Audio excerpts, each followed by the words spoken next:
గౌరీ సతీష్ గారు, మనమందరం కూడా గత 9.5 సంవత్సరాలు తెలంగాణ రాష్ట్రంలో టీఆర్ఎస్ బీఆర్ఎస్ ఏ విధంగా పరిపాలించిందో గల్లీ నుంచి ఢిల్లీ వరకు ఉన్నటువంటి వార్డు మెంబర్ నుంచి పార్లమెంట్ స్థాయి వరకు ఎన్నికైనటువంటి పార్లమెంట్ సభ్యుల వరకు పార్టీ ఫిరాయింపులను ఏ విధంగా ప్రోత్సహించి రాజకీయాన్ని ఒక రాక్షస క్రీడగా చేసిందో మనం ప్రత్యక్షంగా చూసాం. ప్రజాస్వామ్యబద్ధంగా ప్రజల చేత ఎన్నుకోబడ్డటువంటి ప్రభుత్వాన్ని ఈ ప్రభుత్వం ఉండదు, ఒక ప్రతిపక్ష పార్టీగా ఉండి ఈ ప్రభుత్వాన్ని కూలదోస్తాం ఉండనీయమని చెప్పి అహంకారపూరితంగా మాట్లాడినటువంటి సందర్భాన్ని మనం అందరం కూడా గుర్తు చేసుకోవాల్సినటువంటి విషయం. ఒక రాజకీయ పార్టీగా మనం అందరం కూడా ఒక రాజకీయ నాయకుని లేకుండా కామన్ మ్యాన్గా ప్రజాస్వామ్యయుతంలో 5 సంవత్సరాల వరకు ప్రజలు ఒక రాజకీయ నాయకునికి ఒక అధికారాన్ని కట్టబెడితే ప్రతిపక్ష పార్టీలుగా దాన్ని గౌరవించవలసింది పోయి మీ ప్రభుత్వాన్ని ఉండనీయం కూలదోస్తామని చెప్పి ప్రగల్భాలు పలికినటువంటి బీఆర్ఎస్ నాయకులు ఒక రాజకీయ పార్టీగా కాంగ్రెస్ పార్టీ ఏం చేయాలో ఆ విధంగా చేయడానికి తాత్సర్యం చేయడం వెనుకడగేదనేది మనందరం కూడా ఆలోచన చేయాలి.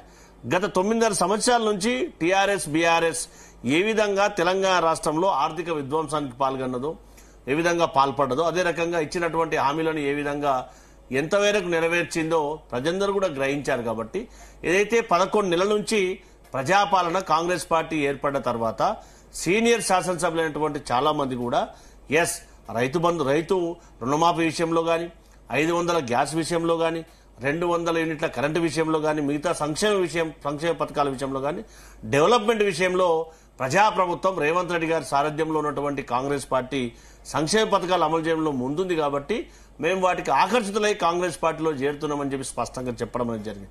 దాంతోపాటుగా వారు చట్టంలో ఉన్నటువంటి లొసుగులను గతంలో ఏ విధంగా దోబూచులాడి 5 సంవత్సరాలు కారపరిమితి గడిపారో ప్రత్యక్షంగా చూసాం.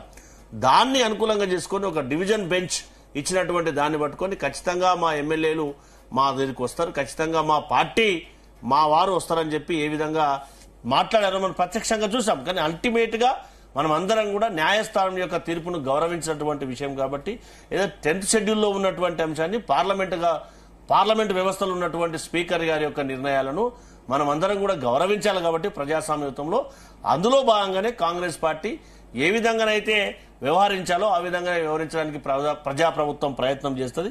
ఇందాక మా సీనియర్ అన్నట్టు మా పెద్దలు వికారాబాద్ శాసనసభ్యులు గౌరవ గడ్డం ప్రసాద్ కుమార్ గారు పర్సనల్ గా మాట్లాడారు అంటారు. సార్ నాకు తెలిసి అయితే గౌరవ ప్రసాద్ కుమార్ గారు ఎప్పుడు ఆ విధంగా మాట్లాడరు. ఎందుకంటే ఒక మెచ్యూర్డ్ పొలిటీషియన్ గా ఆయన ఎప్పుడు కూడా అన్ని విషయాలు తెలుసుకొని మాట్లాడేటువంటి మనిషి మా పెద్దలు గౌరవ స్పీకర్ గారు.